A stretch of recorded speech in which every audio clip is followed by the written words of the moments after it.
Okay, good. Okay, well, thank you very much, everybody, for coming. And thank you for the people who are online. There are quite a few people. And it's my great pleasure to have Dr. Navina Najat Haidar, who is the Nasser As-Sabah Ahmad As-Sabah curator in charge of Islamic art at the Metropolitan Museum of Art in New York. But she's actually in India now, and she is talking to us from India, and it's about what, midnight there, Navina? Almost, yeah. Midnight. So we are incredibly grateful for her to come at this very late moment. And of course, Navina is in India because she is preparing a major exhibition on the Mughal Emperor Jahangir, which will be next year, Navina? It'll be in 2027. 2027, so it takes a long time to organize. So thank you very much for coming. Of course, many of you know Navina. She is actually an alumna of SOAS because she did an MA here in the History of Art department of SOAS. She then proceeded to go to Oxford and did a PhD there. And she has been involved with the Metropolitan Museum of Art for a long time now. And from 2002 to 2011, she was involved in the planning of the museum's permanent Islamic galleries, which was a very lengthy undertaking and with exchanges with many specialists, academics, artists, and she then curated several exhibitions. For example, Sultans of Deccan India, 1500 to 1700, Opulence and Fantasy in 2015. Treasures from India, Jewels from a Latani collection in 2014. And Divine Pleasures, Rajput painting from the Kronos collection in 2016. So, as I said, she's planning this major exhibition on the patronage of the Mughal Emperor Jahangir. And she's also the author of a book, the subject of which is the presentation of tonight, Jalis, Lattice of Divine Light in Mughal Architecture, which was published in 2023. And tonight, Navina, she is going to talk about some research questions around the topics that she looked at for her book. So join me to welcome Navina. Thank you, Navina, again for coming. I'm going to dim the lights so that everybody can see your presentation properly. Okay, Navina, over to you. Thank you so much. Greetings, everyone. I'm sorry I'm not there with you in person, but in spirit, I'm very much there. I'm extremely fond of SOAS as an institution. I owe a great deal to SOAS that enlarged my landscape of understanding of so many things when I was doing my master's. And I'm really honored to be speaking there today, for which I'd like to thank Professor Considini for this very, very generous invitation. So today I'm going to be sharing work that I have been doing on a recent book called Jali, Lattice of Divine Light in Mughal Architecture, which approaches the architectural history of India's Mughal age through the examination of a single exquisite feature, the carved and pierced Jali screen, which is to be found on so many of its monuments. This book was published, as was mentioned, in 2023, and I'm not an architectural specialist. I approached it in a kind of aesthetic way, you could say, and I was very blessed to be to have the valuable contributions of several other authors who I'd like to mention. Apart from myself, who I wrote, it was sort of constructed on eight broad chapters. We had 3 special essays, one by George Michel on temple Jali traditions, one by Ebba Koch on the flower philosophy of Shah Jahan expressed in the art of the Jali, and one by Mitchell Abdul Karim Kreitz called The Jali Tradition, Master Craftsmanship and Patronage. We had a foreword graciously written by Sheikha Hassa Sabah of Kuwait. And we had an afterword written by James Ivory, the film director, who's photographed Jalis and produced actually an incredible body of photography that my department is now scanning and creating an archive of sort of unknown work by James Ivory of many extraordinary buildings that he's captured over his long engagement in India. So it was really a team effort, and I learned a lot from all the other authors, and I also, of course, learned a great deal from reading the literature in Islamic architecture by so many colleagues in the field, and came to appreciate it tremendously when I was coming to approach this topic of Jalis. So, so you're going to start actually by showing you a slide that's on the screen right now from one of Mitch Kreitz's Jali craftsmen. He actually works with craftsmen, so he has a very good understanding of how the techniques have evolved and how they are being practiced today. And this was an extraordinary picture, really up close, to see that sort of hand, that weather-beaten hand of a craftsman, just speaking for itself with the amount of effort, strength, and precision that's required to carve these extraordinary Jali screens. So Mughal buildings of the 16th and 17th centuries are filled with many spectacular features of ornament, including elaborate carving, inlay work, particularly the famous Parchin Kari or Pietra Dura decoration seen in the Taj Mahal, wall painting, of which very little survives, relief carving, gilding, and these remarkable Jali screens, among others. The consideration of the Jali, both within the context of Mughal architecture and ornament, as well as independent of it, allows us to fully explore the artistic, expressive, and metaphorical potential of this feature, and to take the study of Mughal architecture forward into a focus on its detail, understanding better how all the pieces of a Mughal edifice fit together, and to explore what kinds of workshops and craftsman skills were active. Now, as you know, the Mughal age dawned in South Asia in the early 16th century with the arrival of the Timurid Prince Babur in 1526, and formally lasted for about 300 years until the Mughal Empire was officially replaced by British rule in 1857. Its cultural reach included almost all parts of the subcontinent, from which artists, talents, styles, and materials were drawn to the Mughal court, and which in turn both absorbed and diffused styles of architecture and art. The Mughal age produced a great diversity of expressions as a result, but was also unified in its unmistakable stylistic idioms. And I'm using the term Mughal world in its broadest sense to include the centers, provinces, regions, and courts, such as the Deccan and the Rajput courts, that were part of this vast multicultural empire and world.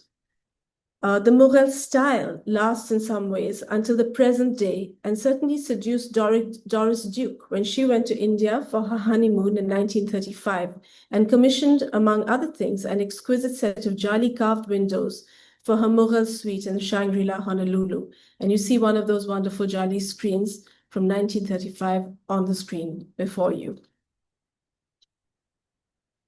But let us approach, though, the question of how a Jali screen functions in a building, in a traditional building, through a mosque in Gujarat, which bears one of the most famous examples of this art.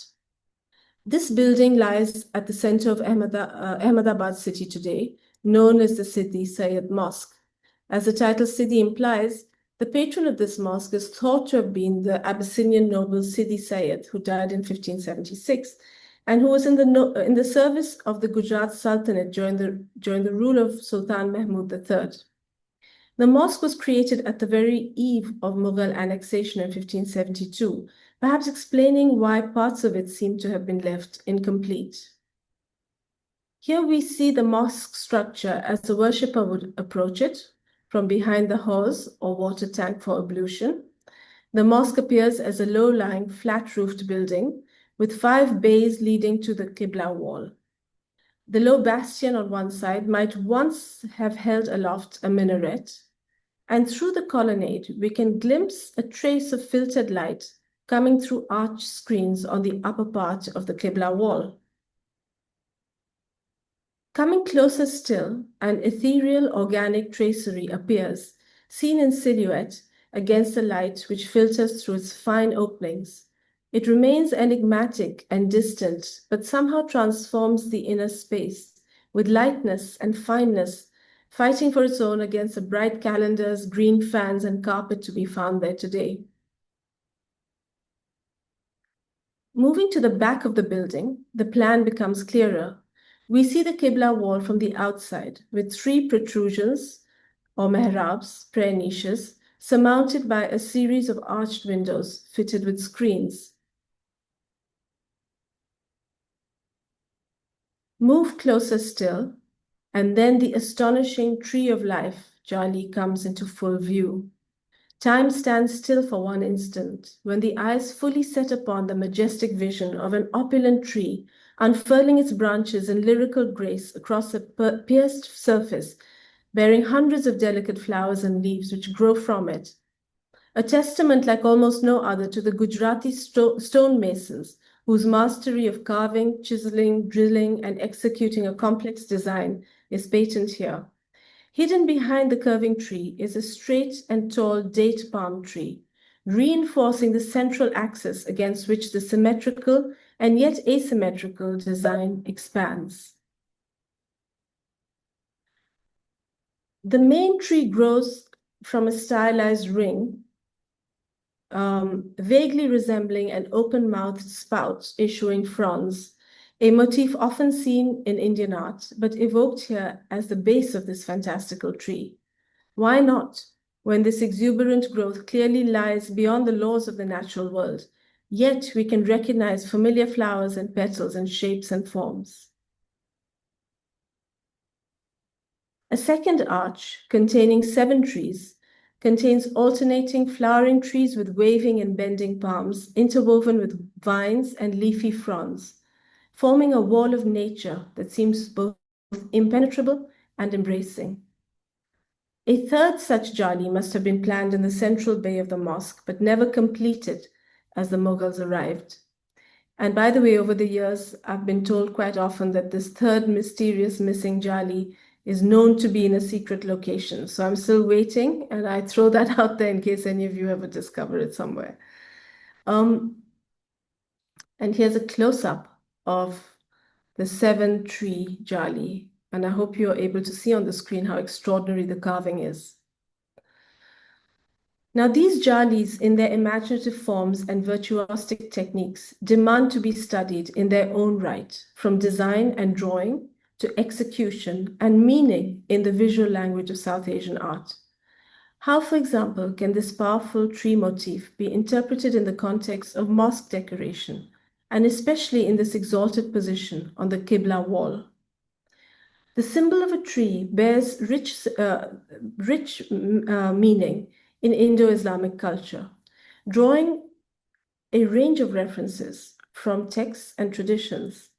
Islamic texts mention the tree of immortality, the Shajarat al-Khuld, which is sometimes associated with the biblical tree in the Garden of Eden, and the Tuba tree, blessed tree in paradise, a tree so big and huge that if a traveler were to travel in its shade for 100 years, he would not cross it, and whose single grape would satisfy a whole tribe.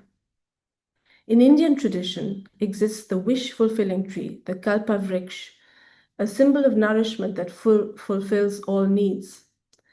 So how do we interpret this image? What does it mean to have a tree in such a venerated position in a mosque? I'm still wondering about that. One can look into the exuberance of Anatolian architectural decoration, such as on the facades of Shiva's Gok Madrase and of Konya's Inche Minare, where among the geometric and epigraphic designs appear vegetal and tree-like motifs.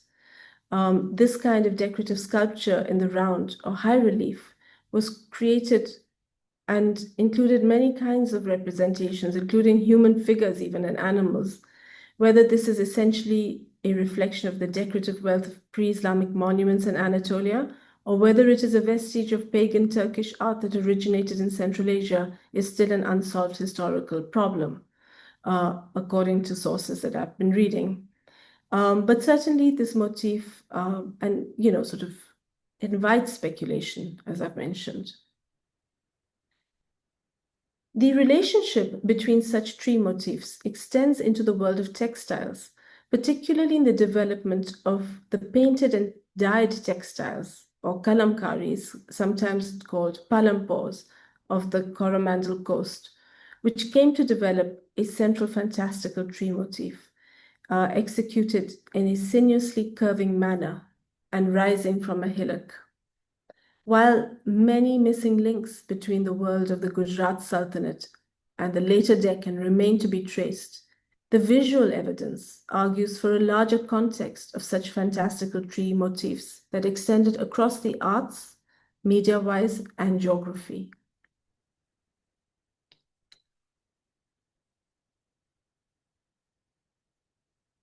But growing up in an Indian boarding school in the lower Himalayas, I had no idea really what a Jali was in this sense. The term Jali, which comes from the Sanskrit to mean net, was only ever heard by me in my youth to describe the wire mesh on our windows and doors designed to keep the mosquitoes out and the students locked into their dormitories. My appreciation of architectural Jalis only came about when I was a student of art history at Oxford and I met the late Stuart Cary Welch, who at the time was at the head of the Department of Islamic Art at the Met, and also he had an honorary role at the Met, and he was also the head of the Islamic and later Indian art department at Harvard University. He was an insightful art historian and also a writer with tremendous powers of expression. And I am thus, because of his writing, it awakened me to the majesty of this art form. And I organized the discussion of Jalis in the book through a series of quotes, which brings out their essential spirit. And I start with Cary's own lines, which he penned to Abdul Karim Kreitz. He wrote, "A great Jali has the complexity of a Bach fugue, the mystery of frozen ether, and a level of master craftsmanship that the world has seldom seen." Cary chose his analogy with care, for the fugue is described as being a tool of supreme musical logic, which Bach mastered in blending mathematical perfection of the art form with his own emotional realizations. One of the Jali spaces I encountered early on was Cary's own Jali Mahal, which he built in New Hampshire in the early 2000s. Here, a large room was kept spare and neat, with his collection of outstanding Mughal Jalis installed in dramatic fashion against the windows. The red sandstone Jalis were set in pale wood supports, which matched the texture and clean lines of the simple furniture which Cary himself designed to go with them. You can see here a view of the room, and on above, and in the lower picture, you see Cary himself teaching us how a Jali space is to be best enjoyed, horizontally and surrounded by beautiful art objects, books, and music. Cary attempted to design his own Jalis from time to time, working closely with the Jaipur workshop, where skilled craftsmen executed his inventive designs.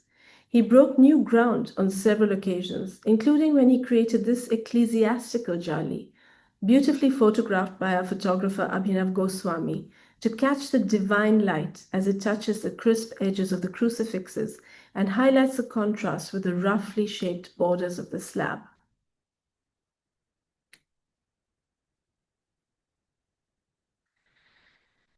The Manasa Silpa Shastra of the 4th century is one of several ancient Indian treatises on aesthetics.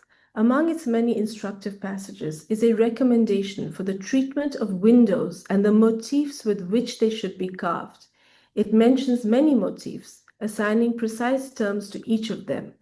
the Nagabandha, snake band, the Vallibandha, leaf band, the Gavaksha, cow's eyes, the Kunjaraksha, elephant's eyes, and the swastika, meander, the Sarvatabhadra and the Nandivarta shapes, and the Pushpabandha, the flower band.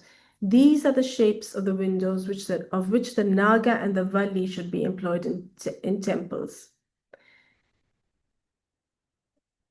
This quote really helped set the scene for the first chapter, along with George Michel's essay, which really looks at the very ancient tradition within the subcontinent of stone carving and the translation, let's say, of wooden forms into stone. So from this early period, not many freestanding temples in stone are known. So these instructions of the text are likely to pertain to wood architecture, a great lost tradition of the subcontinent, but which can be gleaned from later stone features in the same style. This is evident from the great rock-cut Chaitya Hall of the 1st century BC from Betsa in Maharashtra, where you can see many features resembling wooden elements. There would likely have been a wooden jali in the gap above the cave entrance, and it may have been a relatively simple cross form, as in the pierced and drilled rock-cut jali here, upon which the sunshine is conveniently falling on the right side. The forms mentioned in the text,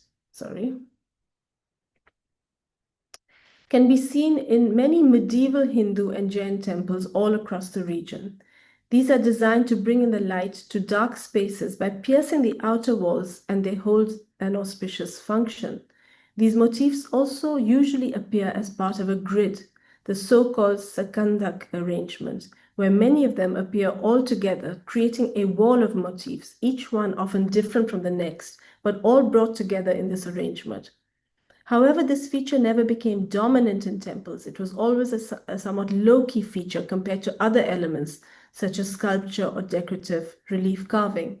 And you can see from this slide what it looks like to have this kind of, you can get a sense of a wooden grid inset, or with sort of carved elements inset along the lines that I had described through the quotation.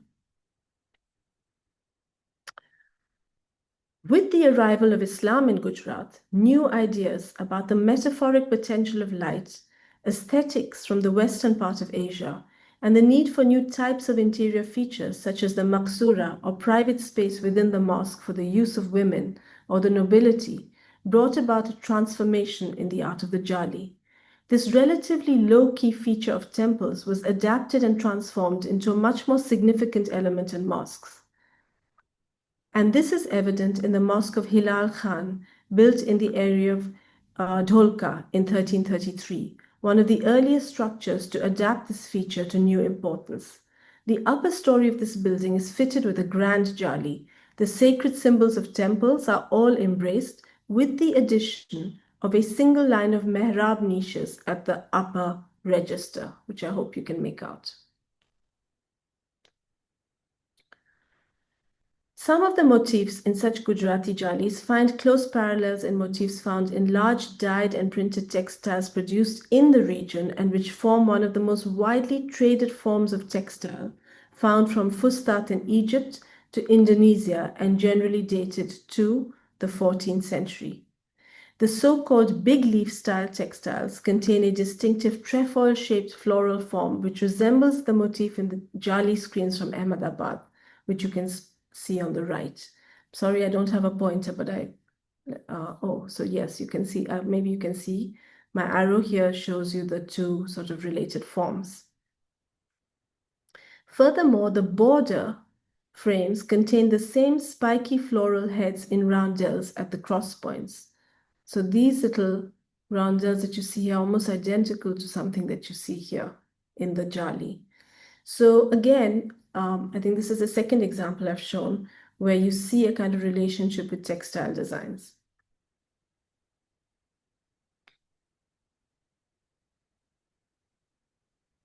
While this formula of sacred symbols enclosed in square grids proliferated in the Gujarati buildings, in Mughal patronage, it met its apogee in the tomb of the famous saint Muhammad Ghaus in Gwalior, Muhammad Ghaus, born in Gwalior in circa 1500, together with his brother Sheikh Phul, were prominent figures from the school of Shatari Sufism at the court of the Mughal Emperor Humayun, son of Babur. Humayun was believed to be superstitious, perhaps to a fault, but deeply interested in the question of how the cosmic sphere and the planets affected his courtly affairs. The Shatari brothers were accused by their critics of having an untoward effect on the emperor and of introducing occult practices to court. But Muhammad Ghaus was much more than another courtier struggling for favor. He was an early builder of bridges in the Mughal world, translating important philosophical treatises from Sanskrit into Persian at the court and composing others. Among them is his translation of a lost text, the Amrit Kund, or Pool of Nectar, into Persian as the Bahr al-Hayat, Ocean of Life, which introduced to Sufism a set of yogic practices, here shown in a later 17th century copy made for Humayun's grandson, Jahangir. At Ghaus's death in 1562, an edifice to the saint was erected in Gwalior, which remains a major pilgrimage site for people of all faiths in India. Like all shrines, they tie their niyat strings or hopes and wishes on the Jali screens. The building is enveloped in tall Jalis, filling the space with an ethereal, dappled light that changes throughout the day and throughout the seasons. The patterns of the screen incorporate the sacred symbols of ancient Indian temples in the square grid format that we already have seen, an appropriate formula for the yogic philosophy of Ghaus. But there are also new types of jalis, including of articulated vines in a stiff yet lively form. In another area, we see a reciprocal vine pattern. It was therefore a poignant discovery, far from the grandeur of the Gwalior tomb, that we discover the remote tomb of his brother, Sheikh Phul, and its brotherly bond of a single band of open work carving in the same reciprocal design of the Muhammad Ghaus Jali. I don't know if you can see that up here on the surmounting this element here and related to the piece that the Jali that I showed just before.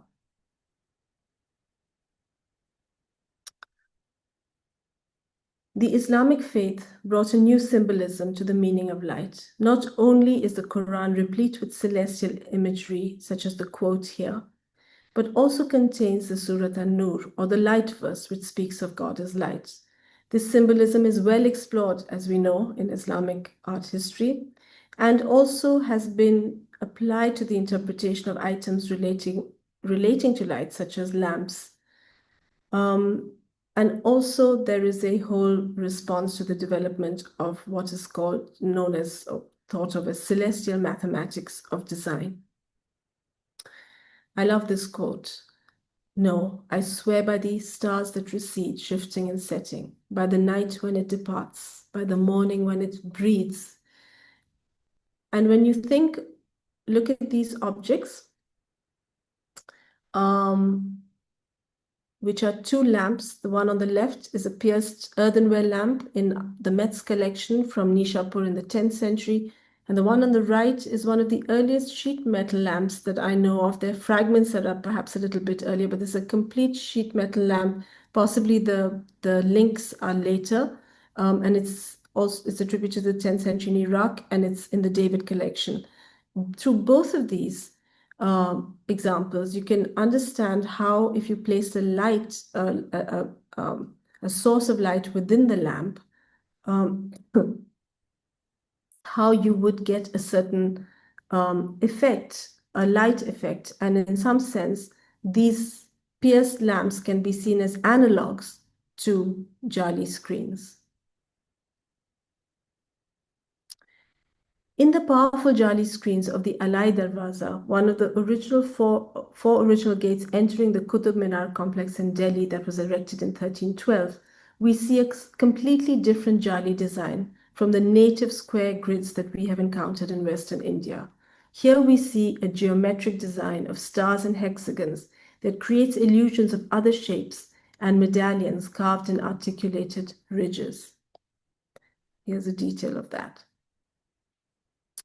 Mughal art and architecture that followed abounded in heavenly illusion. adopting both solar and lunar imagery and developing a sophisticated language of symbolism in the art and courtly pageantry. A famous allegorical picture of Jahangir shows him seated on a throne fashioned as an hourglass, as he is surrounded by figures from different worlds.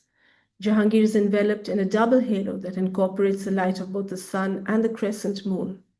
But for the Mughal imagination, light may not only have been bright white, but red, as was the name given to the luminous red spinels of which Jahangir was so fond. Jahangir's most famous queen, Queen Nur Jahan, light of the world, like her husband, had the word Nur applied to her name. Together, they use the term to signify many, many aspects of courtly ritual, coinage, etc. And Nur Jahan is the patron of a small and beautiful mausoleum built for her father, Itimadat-Dola, and her mother, Asmat Begum, completed in 1628. It's known as the Baby Taj for its pietra dura inlay. I know you're familiar with this building, and you're probably familiar with it because of its beautiful inlaid decoration and its very pleasing form. But perhaps we could linger through for a minute on the wonderful Jalis, which we really highlighted in this book. Up on top, we managed to get access actually to photograph the roof, which took a lot of doing and persuading of the authorities, but they did allow us up, and we entered this wonderful little pavilion that's on the top of the roof. When you go inside, you're in this absolutely extraordinary space where the light is filtered through and falls on an arabesque inlaid floor. And the effect of it, with all the kind of motifs that you see in the pietra dura, is just delightful beyond words that you can express, but also deeply moving. Look, for example, at the way in which the patterns fall on the tomb, the grave markers themselves. That is that wonderful kind of effect of the dappled light and the patterns that the dappled light makes, and exquisitely calculated to change through the course of the day. So this chapter, this section really has been about this geometric, celestial, light sort of derived architecture. But soon things are going to change. Latticed windows of white marble, which are really very pleasing to the eye. I thought this was a great quote too, because it's actually very understated for the revolution that's about to happen. It was in the architecture of Shah Jahan that a new Jali revolution took place, when the Jali screen abandoned the celestial order and geometricized style of early Mughal Jalis for paradisical illusions of natural and vegetal forms. Shah Jahani architecture came to reflect a new emphasis on floral forms, which extended from relief carvings to carved Jalis, while staying true to a symmetrical approach and the geometric principles that had been established. Here for a moment, I'd just like to quote from Ebba Koch's essay, because she makes a very important point right in the beginning. And much of what I had to say was influenced by her insights. The art of the Mughal Jali underwent a dramatic change under Shah Jahan. Like all Shah Jahani ornament, it became floral. The new floral aesthetic affected all art forms and objects of court life, but it was in the buildings of the emperor that it was exhibited most prominently and for a broader audience to see. This new approach has to be placed in a wider context. By the 17th century, a predominantly floral decorative vocabulary had established itself as a mainstream ornament in the arts of the three great empires of the Islamic world: the Ottomans, the Safavids, and the Mughals. And then she says, what sets the Shah Jahani floral trend apart from related trends elsewhere is its revolutionary naturalism, and that flower and plant ornament became a programmatic expression of the emperor's ruling philosophy of a sun king who generates bloom in his empire. And you can read a greater explanation in the book. In this example, we see a view out from the palace section of the bastion in the Agra fort, which frames nature and the world beyond in tall and lacy jalis of stylized vines, filtering light and views. Even stripped of all of its furnishings and other decorations, we can appreciate the aesthetics of this space. Shah Jahan's most famous project, the Taj Mahal complex, completed for his beloved wife, Mumtaz Mahal, was completed for his beloved wife in 1653. Built on the banks of the Yamuna River, the complex is set in a Persian garden and includes a mosque and pendant building on each side. The tomb itself is laid out in the eightfold plan of the Hasht Behesht, or eight heavens, and its white marble walls are inlaid with Quranic verses and semi-precious stones to create a vision of a celestial garden. Surrounding the central cenotaph, where the queen and later the emperor are laid to rest, is an octagonal jali wall with vines, flowers, and tendrils, creating an organic web around the grave markers. Sorry, just to linger on this a moment. It's very hard to photograph the Taj today, especially this inner section. There's a huge kind of iron grid now behind these jalis. So we've had to rely on older photography and, really very appreciative of it so that we can actually get a sense of what that is like. Jali carvers surpass themselves once again in the Moti Masjid or Pearl Mosque, built a little later in Agra. This mosque contains several Jali screens whose designs incorporate Italianate motifs and whose interlocked forms convey a tensile energy.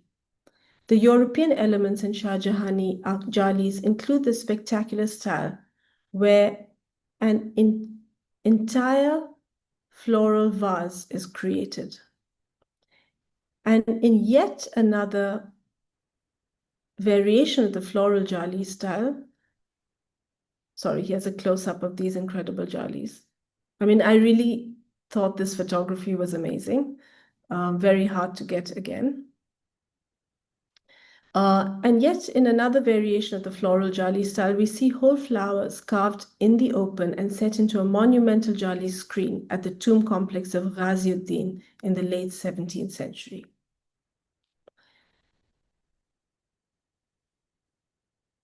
Now we're going to leave the Mughal world to go in a different direction. I'm searching for my beloved who has hidden herself behind the thin curtain of eyelashes. Ibrahim Adil Shah, the mystically inclined ruler of the Bijapur court in the Deccan, imaginatively describes eyelashes in his beloved's modestly lowered gaze as a kind of veil or jali behind which she hides. The Deccan Sultanates have long been credited with having a unique and artistic imagination, infused with connections to the Middle East and Europe, and underpinned by the powerful Sufi and Shia traditions of the court. Central to the artistic identity of the Deccan was Ibrahim, who composed a book of music, the Kitab-e-Noras, and patronized some of the most talented artists. At his death, his tomb, erected by his wife and also associated with the African nobleman Malik Sandal, displays a rich epigraphic program which extends to the Jalis, which introduce a style unique to the Deccan. You can see one here above the door, which is a calligraphic Jali. Originally, there were 12, but only 2 survive. Above the door into the tomb, we see an archway fitted with pierced calligraphy, including verses from the Quran. This tour de force of carving is truly remarkable and very different from anything that was ever attempted in Mughal buildings. This unique approach of the Deccan to architectural jalis is also seen in the Paiga tombs in Hyderabad, created in the 18th and 19th centuries for members of the influential nobility of the court. Here, gracious spaces are adorned with stucco jalis, carved as both pierced and closed styles in a dazzling display of geometric form.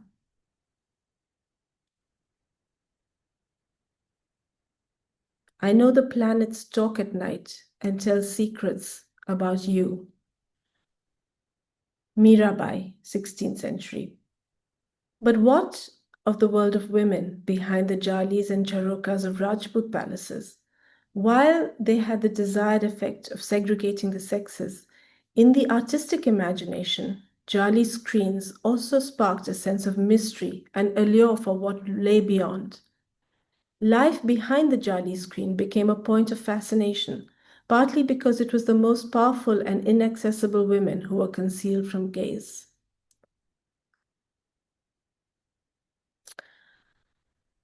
The desert forts and palaces of Rajasthan are famed for their Jali work, where lengthy facades are covered with intricately carved screens that are integrated alongside dense carving and other forms of ornament.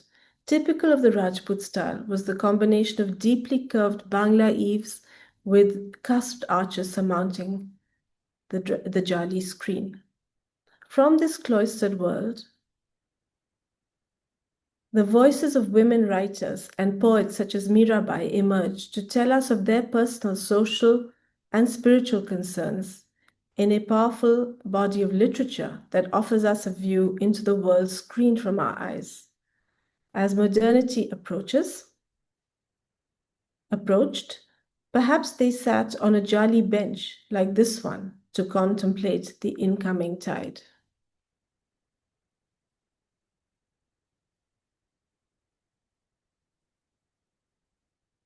The last section of the book was something that was maybe one of the most unexpectedly exciting bits to think about, to talk about. And I decided to quote the artist Laurie Anderson, who is a writer and a musician. And she wrote a song. You know, the reason I love the stars is because we can't hurt them. We can't burn them. We can't melt them. We can't make them overflow. We can't flood them or blow them up. So we keep reaching for them. The modern era has witnessed the reinvigoration of the Jali form in the hands of new generations of artists, architects, and designers. The metaphoric potential of stars and solar symbols, silhouette, shadow, geometric pattern, and light reflect the ideas of individual creators, often in response to a world besieged with social, environmental, and political challenges. At the same time, modern art movements have liberated the Jali from the architectural setting and reinterpreted it as a free style of creative expression. Grid or geometric forms are used by the London-based British Palestinian artist Mona Hatoum to reference systems of control within society. Hatoum's dramatic installation, Light Sentence, created in 1992 out of stacked wire mesh lockers, illuminated by a slow-moving motorized light bulb, cast shadows of harsh and unsettling memory rooted in personal battles with disorientation, displacement, and identity. Here the Jali has become a cage, and the light appears as a spirit trapped within. The experience of exile and themes of social justice are also explored by Afrouz Amiri. I'm sorry, I think I skipped one. Yeah, sorry. Born 1974 in Tehran, a US-based sculptor and installation artist, Still Garden, created in 2011, is formed by the projection of light through a hand-cut sheet of woven polyethylene, the same material used to construct refugee tents. Amiri uses vegetal and geometric patterns and also integrates references to Persian painting to present further nuanced commentary on Middle Eastern current affairs. An almost opposite effect, one of contemplativeness, is seen in a 2013 installation, Intersections, by Pakistani-American artist Anila Qayyum.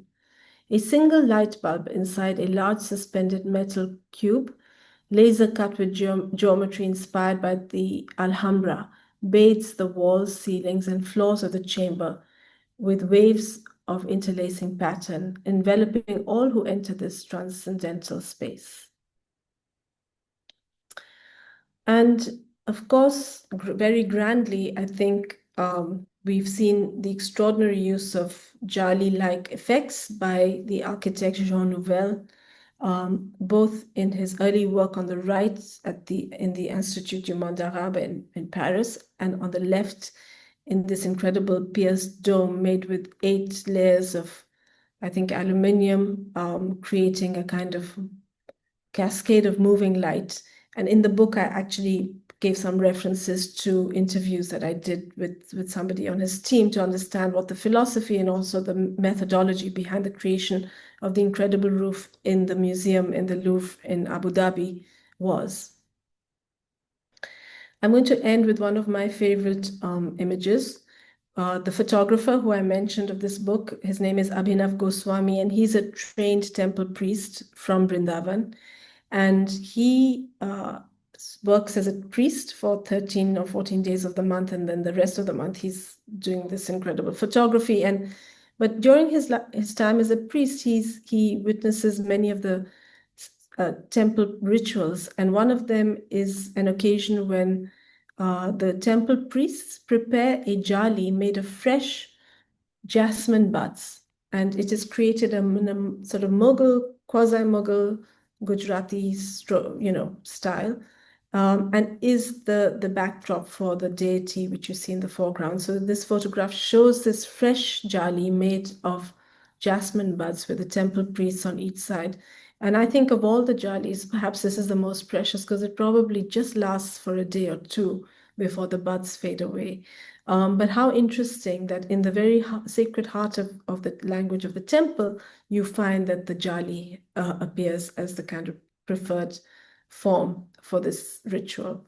So with that, I end my talk, and I hope you get a chance to get to see the book, and you'll find a lot more detail in there about everything, and wonderful photographs to enjoy this art form in different ways, and lots of questions as well that were posed but not entirely answered, such as the meaning of some of the symbols and so on that we see. So thank you so much.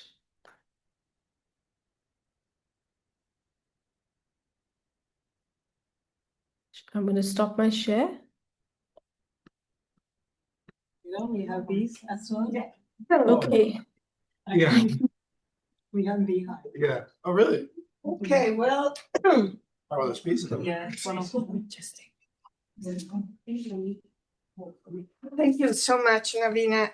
This was a feast for the eyes. And you kept sending us more and more beautiful pictures, one after the other. It was really mesmerizing.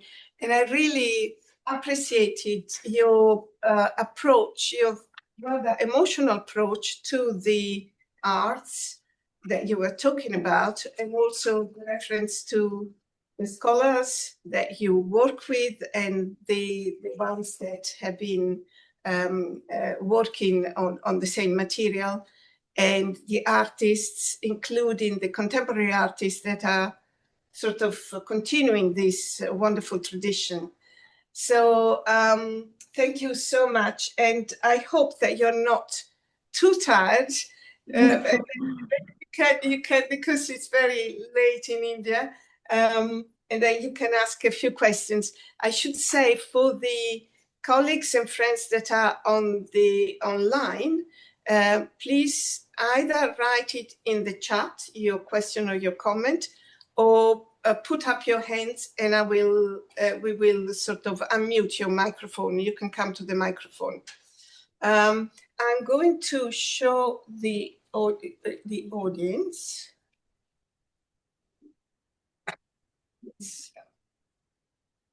Yeah, okay.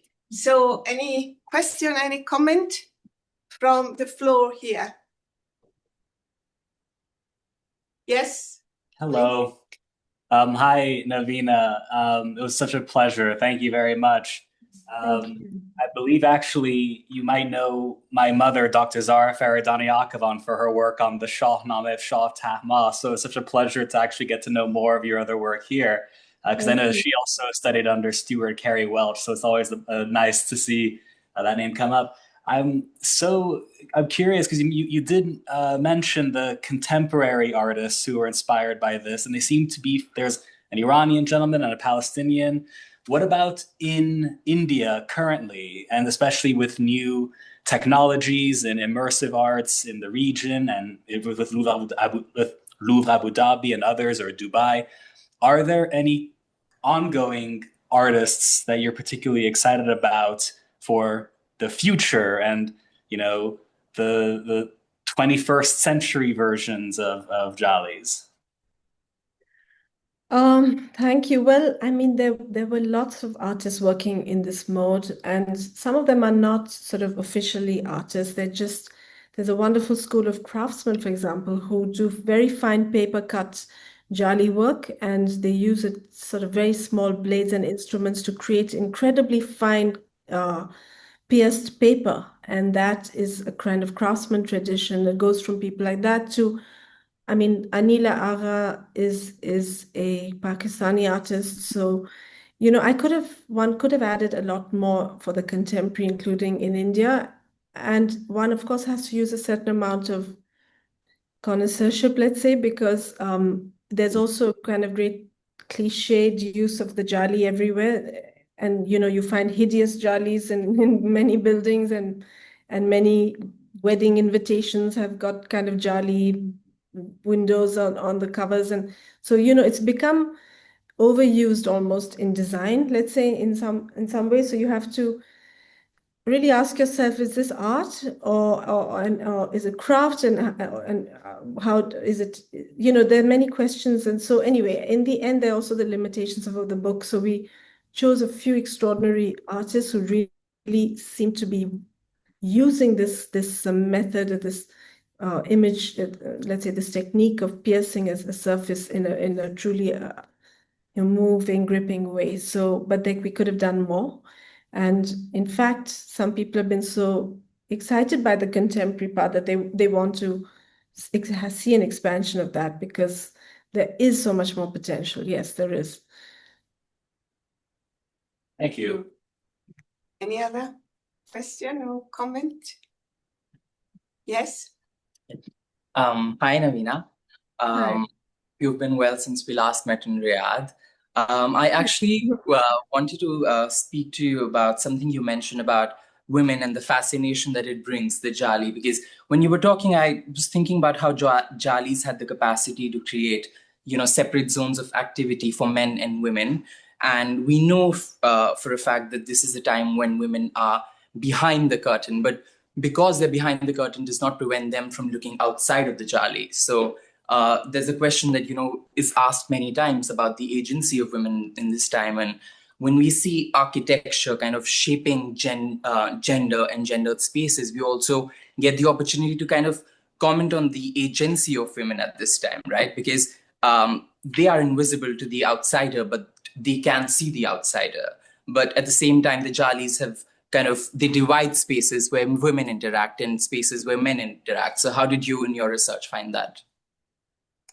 Well, I mean, in the book, I go back and I publish a painting in there that goes back to my PhD work on Kishangarh painting, when I was looking at the world of Maharaja Savan Singh of Kishangarh and his consort, Vishnu Priya, also known as Bani Thani, also known as Rasik Bihari. That was her pen name. And the painting shows the two of them, and she's behind a screen, and he's on the ground looking up at her. And it says it all about the kind of different spaces they occupy. And yet they were both fellow writers of devotional poetry. They inspired each other in terms of the kind of content they were producing, and they were partners in life. So I think this whole idea, the literary world and these ideas that come out of a literary world and the literary sphere, was very much a meeting place for me, from what I had researched on the 18th century Rajput context.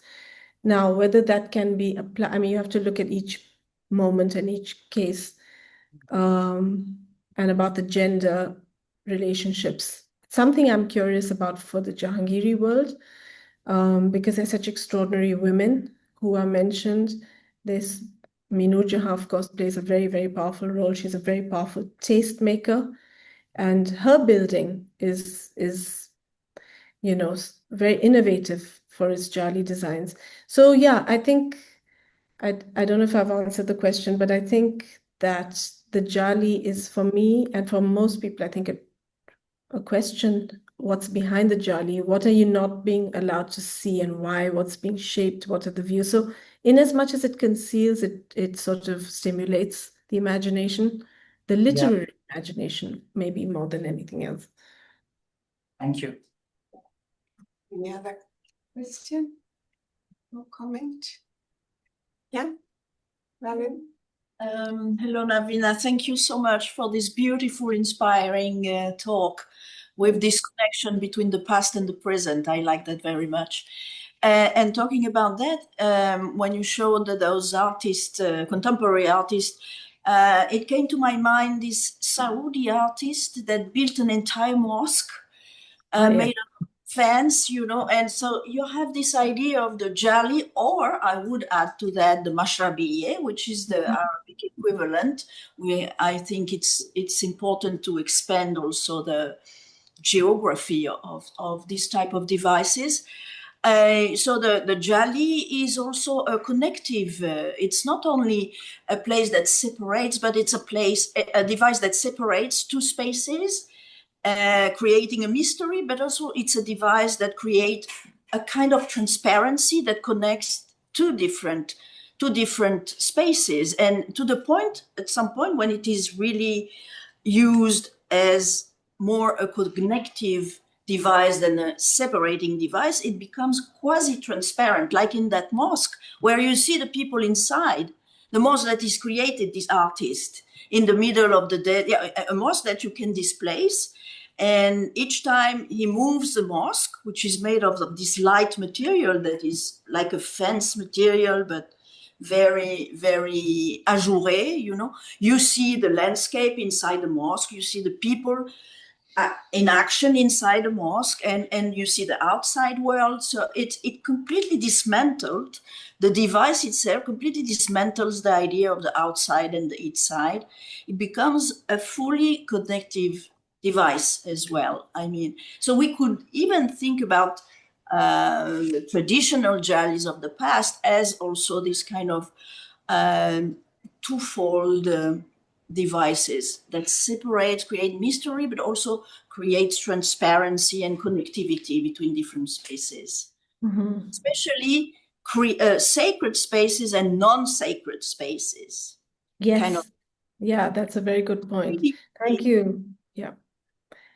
And I wouldn't say secular or profane. I would say sacred and non-sacred, or non-cultic versus cultic spaces.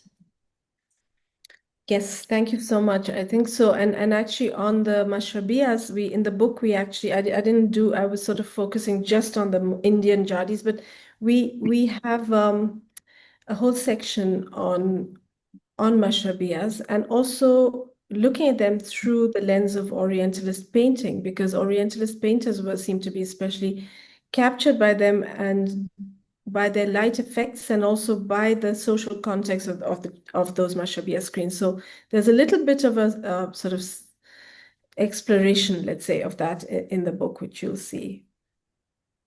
Very well, thank you. Let's see if there are a couple of points in the chat.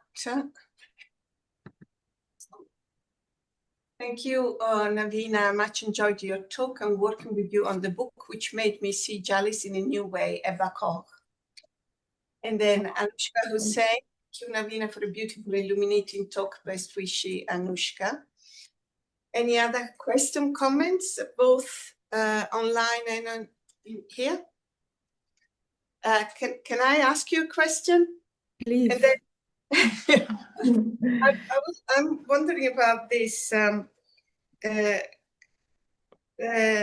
The people who actually made this marvelous things, and you said that there are great Jalis and there are not so great Jalis. So I'm wondering about the tradition of knowledge, how the knowledge of carving goes where was this knowledge not just the practical knowledge of how to carve, but in the beautiful ones that you showed, there is a lot of understanding of geometry, of symmetry. So there is an understanding of many other subjects apart from the actual making, with your hands. So I'm wondering whether you can say something about that. Yeah, yes, well, it's a very strange thing about the life of the craftsman in the modern times. I mean, they are between traditional techniques and aesthetics and modern machines, basically, and modern techniques. And also, so for example, with Jali carving, the designs that are being generated are not really new. I mean, it's usually just sort of adapting what was done in the past. People like Carrie Welch, who were actually, sort of acting as artists, generating new designs or generating new visions behind, are very rare. I mean, if you look at the life of a craftsman, by and large, he's just producing things that have been sort of descended from something that was invented 400 years ago. The difference in his life now is that instead of carving the whole thing by hand, I say he because they're almost always in men, they now have access to modern drills that make the task of piercing these huge stone things so much easier. And so you can hardly blame them for you wanting to use them when they're pretty. But then the sad thing is that it's half drilled and half carved, and somebody like Mitch Kreitz can actually look at the shapes of the lines of the sort of Jali carving and tell you that this corresponds exactly with a drill bit, and so therefore it's not hand carved entirely, and there's still such a premium on entirely hand carved things. But then that takes you into the realm of so many other arts, like for example, they did a lot of sort of revival of tile work in the Humayun's tomb restoration.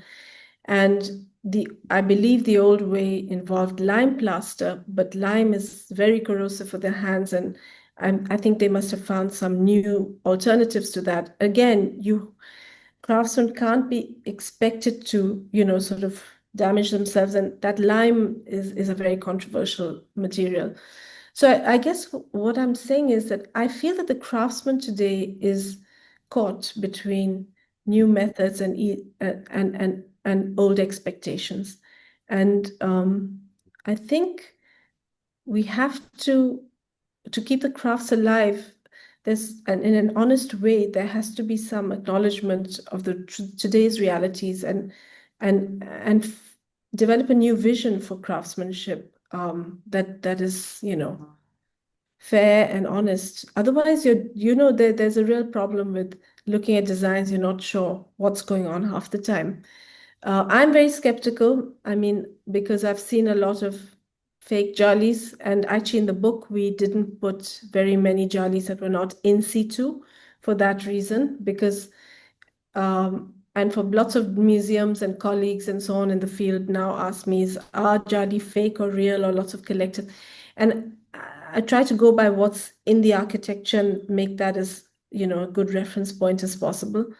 Because detached from their current settings, I mean, people are producing Jalis, craftsmen are producing Jalis that are in the old way, but with new methods, and are basically fakes. So you have to be very careful about that.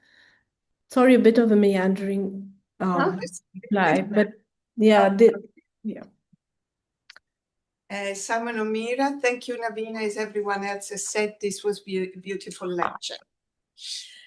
Any other yes?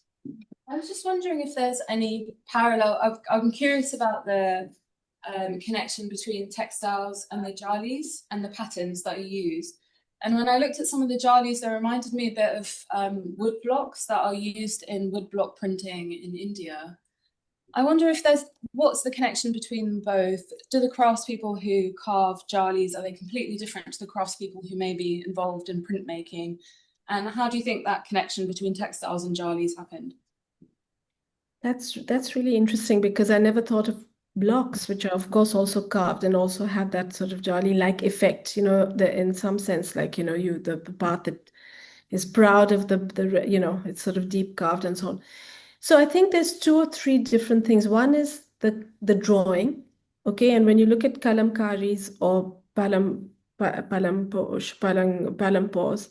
you basically are looking at a drawing style, a freehand drawing style, which isn't to do with carving in both medium, but just it's drawing. So that's one thing. And then you've got smaller scale things like the Gujarat Fustat style textiles that I showed, which are to do with block printing. So those are already 2 different techniques in textile making.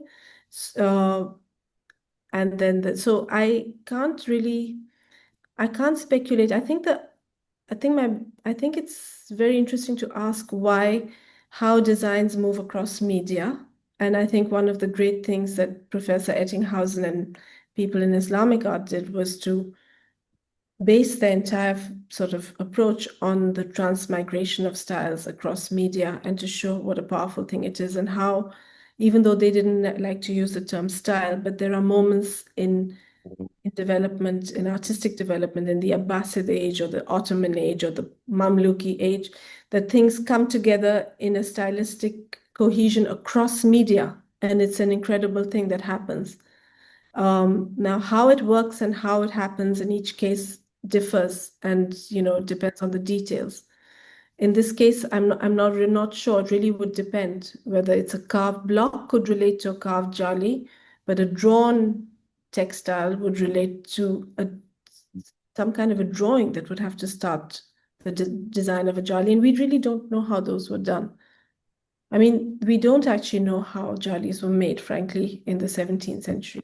I mean, craftsmen think they know how they were made, but things have changed a lot. And I say that because we at the Met, when we built the Moroccan court, we had to deal with Moroccan craftsmen who were absolutely convinced that they were working in a 500-year technique. And yet our specialist scholar said things have dramatically changed. And actually, it was very fascinating to hear the conversations and arguments between the 2. So I don't know if that helps. Thank you. Yes, Philippa. It was a wonderful talk, Navina, for which many thanks. Thank you. Just a little point about the textiles relating to the Jalis. The palampors are from South India and Chennai, Madras area. And they seem to relate particularly to the Gujarat Ahmedabad. So I'm just wondering if the Armenian traders have a role here as patrons, because it seems to be a very specific period when they appear, and the Armenians were in both of those areas rather active in the 18th century. That's a really interesting thought. I must say I hadn't thought of that at all. The time difference is a puzzle because the Tree of Life Jalis in Ahmedabad are late 16th century, and most of the palampors from the Coromandel coast are 18th century, as we say. And so you have a time difference as well. And I don't know what the role of Armenians or kind of traders would have been across that kind of time period as well, and how designs would have traveled. There's no doubt when you look at the designs that they look completely related. But it's a big gap in the understanding of what's missing. And I always say this, I mean, Robert Skelton was the one who always made me aware of when you're telling the story of what's not in what's missing, the big gaps. Because there's a lot of holes and gaps in the way we, in the pot of ingredients that we have. So, but thank you for that. I will try to think about that again. I mean, each one of these little questions that we have in the book can open up a little area of speculation and to be further developed. It doesn't have to be the same period of production. If it was seen by an Armenian merchant who often took commissions, it doesn't matter whether it's 18th century or not, or 16th century or not. The thing is that it's taken as a model at a particular time and commissioned, because we know they did that for some of the VOP, the Dutch East India Company, in the 18th century. Yeah. Well, again, in the book, we have a whole lot of Gujarati trees, carved trees. I mean, other types of places where you find these carved tree motifs. So it might not only have been the Jali that inspired them. You know, there are some extraordinary other sites for tree motif kind of thing. So yes, maybe they were seen in other sites as well. I really don't know what that city side mosque would have been thought of in its time as well. You know, questions, but thank you, thank you. I mean, I have to think about that. So you're saying that basically a style seen in Gujarat could have inspired the production of textiles in another region at another time.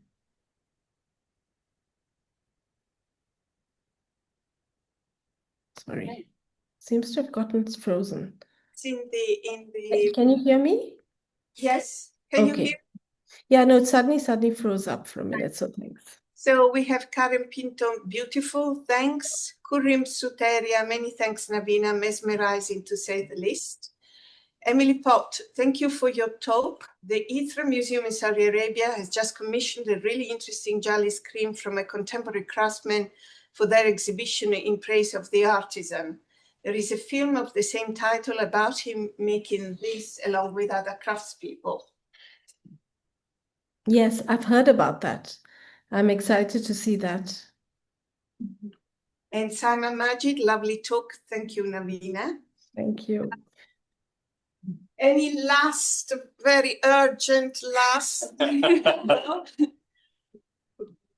Well, then, Navina, thank you so much. And you must be absolutely exhausted. And I'm really happy to be able to talk about the book. I really appreciate the opportunity. Here it is. Yes.